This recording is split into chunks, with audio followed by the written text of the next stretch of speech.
I think that's pretty solid. I think there could be, I think a little bit of speculation whether or not McNeil should be up in the 3 hole. I don't think he's 1 or 2 anymore with Lindor there, and maybe Michael and Alonso down a peg to be the RBI guys. But the world has changed with analytics, and you want those RBI guys to get as many chances as they can up at the top of the lineup. And McNeil has not had an amazing spring, so maybe starting him off in the 6th hole is the right thing to do. Well, you're asking about the potential of the group, Doug, and I think there's a ton. I mean, this team led the league in hitting last year, and you're substituting Lindor and McCann into that lineup, which is insane. I also love the lefty-righty balance all the way through. But look, we know that this team, the bats can go quiet at times. If Alonso is slumping, if Dom Smith doesn't do it again, the middle of that order is a little bit concerning to me. Conforto had a great year last year, but now how's he going to do following, with the contract negotiations of an extension?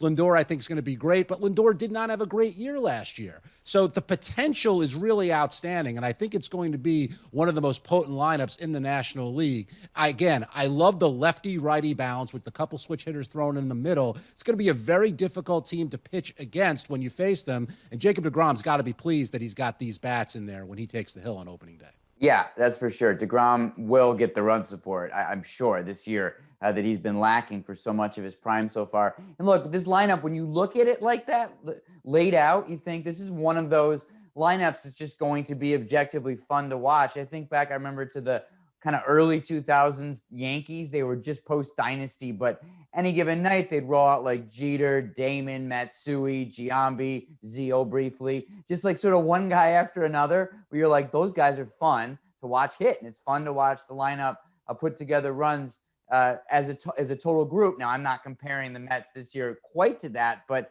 they will be kind of fun to watch those half innings where they hit. The one area where I'm kind of interested, if not quite concerned, is to see where Lindor is. John mentioned the down year last year. Some of his peripherals have been trending downward over the past couple of seasons. So it would really be kind of a return to form to be the Lindor where his production matches his star power. He's looked great at the plate this spring. That's why I said I'm not overly concerned. But that's somewhere where I'm a little curious, Lindor.